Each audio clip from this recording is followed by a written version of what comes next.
We're here on Tilson Street in Romeo, Michigan, right behind Dairy Queen, and we've got the Cornstalk house here. It's very, very nicely decorated. Looks excellent. And we're a little, I don't know, we're going to see how many houses are actually doing something this year. Just about every house usually does it, but I'm seeing a lot less decorations than usual. I know a lot of them shut off at 10 o'clock. It's almost 11 o'clock now, but I still wanted to see what we got here. There's a smell of like smoke in the air from fire. It's like a bonfire or something. It smells really fallish here, very festive.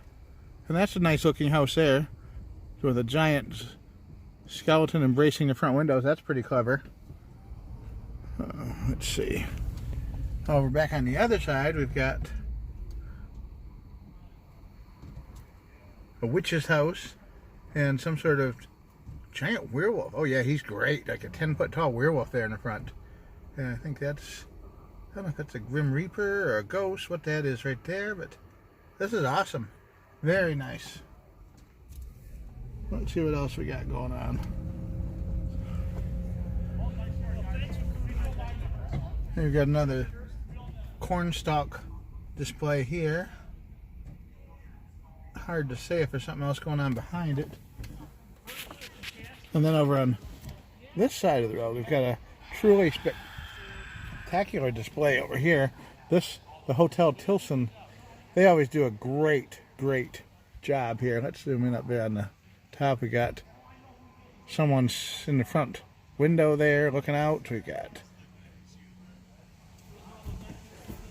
the concierge and the check-in desk. We've got a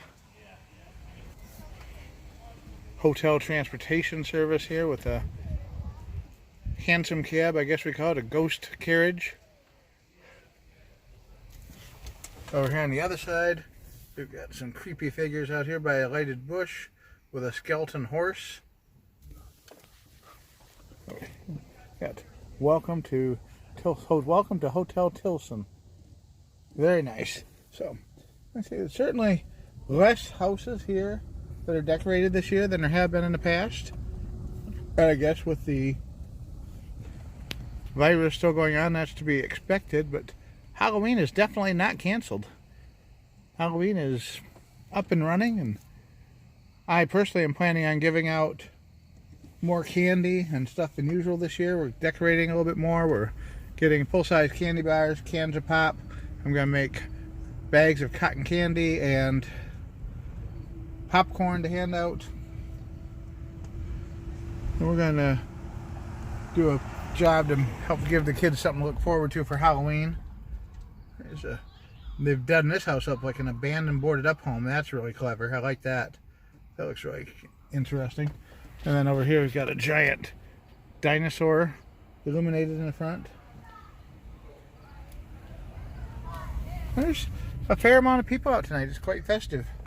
And this one is I remember this one last year. This is a Wizard of Oz theme with Phantom Wizard of Oz characters. And the video is fun, making this for you guys to check it out. But honestly, you got to come out here yourself and see it, because it's really way better. Oops, we got the hearse over here. Anatomy of Death Museum. Yeah, I think that might. I know there's a museum in downtown Mount Clemens. It's like a death museum.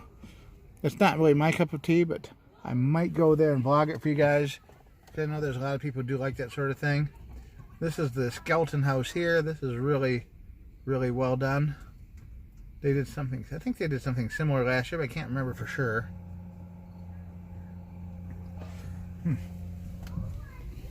I say it is kind of sad that not as many people chose to participate this year, but it's still well worth coming out and seeing Tilson Street in Romeo.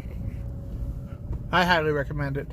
This is the third year in a row that I've done videos here, and it's been spreading out around the neighborhood too. It's not always just Tilson Street.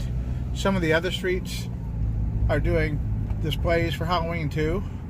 You just kind of have to drive around Romeo when you get done with Tilson and see what else you happen to come across. Like the very next street to the north, this very cool haunted house looking building here has a nice display in the yard with dinosaurs. Seem popular this year. Ghost dinosaurs seem popular. I don't know why, but there he is. And directly across the street from that is like a boneyard in the front. It's called Viscaris Dead and Breakfast Inn. I get it. Instead of bed and breakfast, it's dead and breakfast. You get it? It's a pun. And it's quite clever and nicely done. There's some more houses down the first street north of Tilson you could go down and see too. But we're going to head this way, see if there's any more up. My recommendation is to come just before dusk, start at one end, walk all the way up to the other end of this Tilson Street, and then by then hopefully it'll be dark. You can turn around and walk back. And they will be open on Halloween evening too, the 31st of October. But it gets really crazy crowded then because of all the trick-or-treaters. At least it has in past years, so I can't necessarily recommend you wait until Halloween to come out and see it. But I would come out any weeknight before 10 or even any weekend, especially this weekend or next. Those would be your best bets for the least amount of crowds and the warmest weather. And while you're there, you might as well come down to downtown Romeo and take a little stroll along the main street here in Romeo. It's just a lovely little town, kind of like an iconic Michigan small town. Lots of eating and drinking establishments here. During the daytime, there's some shopping, antique stores, and interesting different specialty shops. So I highly recommend a visit to Romeo even before the Tilson Street display starts up, just to check out the lovely small town atmosphere here. Well, thanks for watching. Have a great day, and bye for now.